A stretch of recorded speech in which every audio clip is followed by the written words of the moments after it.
Hi hello అందరికీ ఈరోజు నేను మహారాష్ట్ర స్టైల్లో చిక్కుడుకాయ కర్రీని చేయబోతున్నాను. దానికి కావాల్సిన ఇంగ్రీడియంట్స్ టమాటాలు, జీరా పౌడర్, చిక్కుడుకాయ, ఉప్పు, పసుపు, ధనియా పౌడర్, పల్లీలు, తెల్ల నువ్వులు, మిర్చి పౌడర్, అల్లం వెల్లుల్లి పేస్ట్, గరం మసాలా, నానబెట్టి పెట్టుకున్న చింతపండు, కొత్తిమీర, ఉల్లిపాయలు. ముందుగా ఒక ప్యాన్ తీసుకొని దాంట్లోకి పల్లీలు వేసుకొని వాటిని వేయించుకోవాలి. ఇప్పుడు పల్లీలలోకి తెల్ల నువ్వులు కూడా వేసుకొని వాటిని వేయించుకొని పక్కన పెట్టుకోవాలి. ఇప్పుడు అదే ప్యాన్లోకి 3 నుండి 4 పావుల వరకు ఆయిల్ని యాడ్ చేసుకొని దాన్ని వేడి చేసుకోవాలి.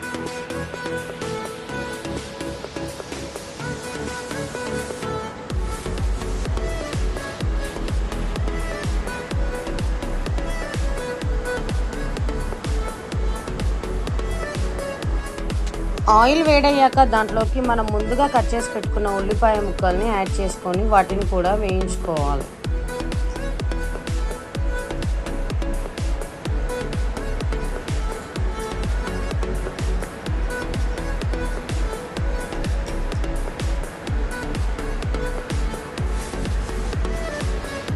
ఉల్లిపాయలు వేగాక దాంట్లోకి అల్లం వెల్లుల్లి పేస్ట్ కూడా వేసుకోవాలి. వేసుకొని చక్కగా కలుపుకోవాలి. ఇప్పుడు అల్లం వెల్లుల్లి పేస్ట్లో ఉన్న పచ్చివాసన అంతా పోయే వరకు ఆయిల్లో కొంచెం ఫ్రై చేసుకోవాలి. ఆనియన్స్ తొందరగా మెత్తబడడానికి దాంట్లోకి కొంచెం కల్ల ఉప్పును కూడా యాడ్ చేసుకోవాలి.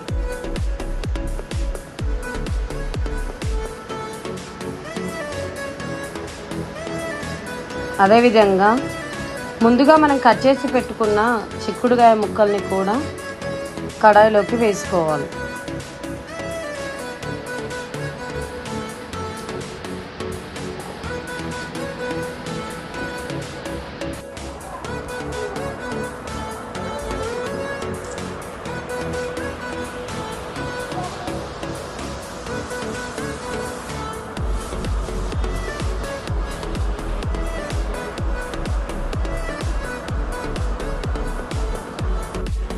ఇప్పుడు చిక్కుడుకాయ నూనెలో కలిసే వరకు చక్కగా చిక్కుడుకాయను తిప్పుతూ కలుపుకుంటూ ఉండాలి. అలా ఒక 2-3 నిమిషాలు కలిపిన తర్వాత దానిపైన ఒక మూత పెట్టుకోవాలి. అదేవిధంగా ఒక మిక్సీ జార్ మనం తీసుకొని దాంట్లోకి ముందుగా వేపి పెట్టుకున్న పల్లీలు, నువ్వుల్ని కూడా వేసుకోవాలి. 2 స్పూన్ల కారం పొడిని, 1/2 టీ స్పూన్ పసుపును,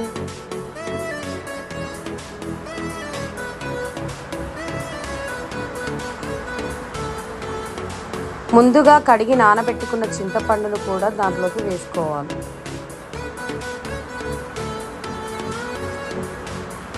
ఇప్పుడు వాటన్నిటిని ఫైన్ పేస్ట్గా చేసుకోవాలి. మధ్య మధ్యలో ఆపుతూ కొన్ని వాటర్ని యాడ్ చేసుకొని మెత్తని పేస్ట్గా రెడీ చేసుకోవాలి.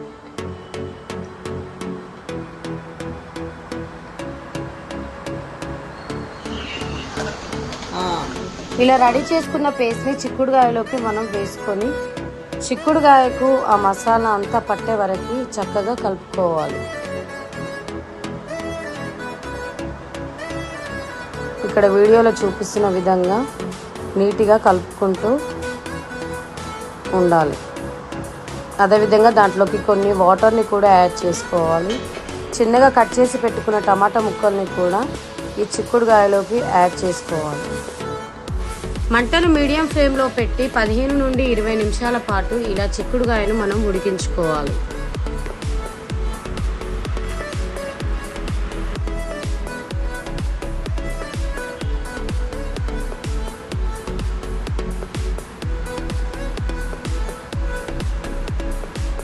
ఇప్పుడు దాంట్లోకి జీరా పౌడర్ని, అదేవిధంగా గరం మసాలాను కూడా యాడ్ చేసుకోవాలి.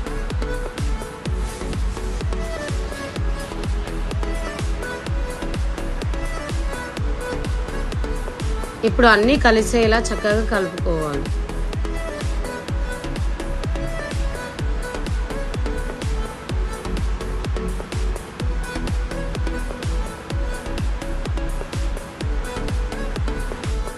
ఇలా అన్నీ వేసుకొని మంటను మీడియం ఫ్లేమ్లో పెట్టుకొని చిక్కుడుగాయ బాగా ఉడికే వరకు మనం మంచిగా ఉడికించుకోవాలి. ముందుగా కడిగి పెట్టుకున్న కొత్తిమీరను కూడా వేసుకోవాలి. అంతే అండి, ఎంతో టేస్టీగా యమ్మీగా ఉండే మహారాష్ట్ర స్టైల్ చిక్కుడుగాయ కర్రీ రెడీ. మీరు కూడా మీ ఇంట్లో తప్పకుండా ఈ కర్రీని ట్రై చేయండి. టేస్ట్ మాత్రం చాలా బాగుంటుంది. మీరు కూడా తప్పకుండా ట్రై చేయండి.